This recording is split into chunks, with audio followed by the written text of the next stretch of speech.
کہتے ہیں قومیں اس وقت بنتی ہیں جب ان کے بیٹے اپنی جان وقت اور خوابوں کی قربانی دے کر تاریخ رقم کرتے ہیں، اور آج ہم ایک ایسے ہی بیٹے کی کہانی سنانے جا رہے ہیں جس نے نہ صرف میدان میں نیزہ پھینکا بلکہ دنیا بھر کے شک و شبہات کو بھی چیر کر رکھ دیا۔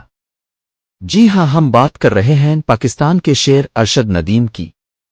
ایک چھوٹا سا گاؤں، ایک غریب خاندان، نہ جنم نہ کوچ نہ برانڈڈ جوتے نہ ہی کوئی فینسی اسٹیڈیم، بس تھا تو ایک خواب کہ ایک دن سبز ہلالی پرچم دنیا کی سب سے اونچی چوٹی پر لہرائے گا۔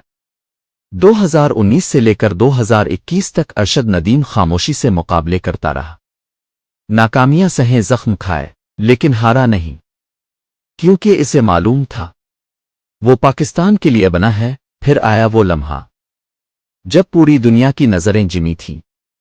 Tokyo Olympics 2021۔ Arshad Nadeem Pakistani Jersey پہنے ہجوم کے شور میں تنہا، ایک سانس، ایک قدم، ایک نیزہ، اور پھر نیزہ آسمان کی طرف الفاتا گیا، اور قوم کے دل بھی۔ 2024 پیرس اولمپکس۔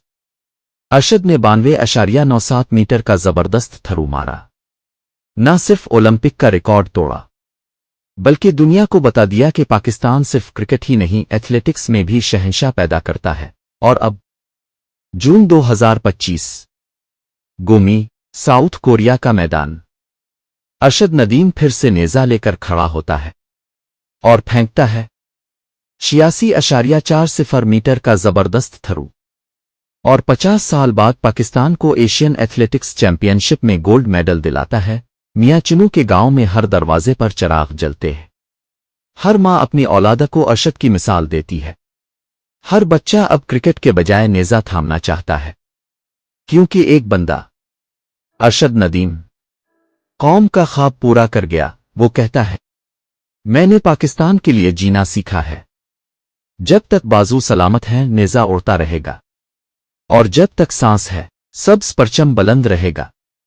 ارشد ندیم، تم صرف ایتھلیٹ نہیں، تم قوم کے خواب ہو، نوجوانوں کی امید ہو، اور پاکستان کے فخر ہو۔ سلوت ہے تمہیں۔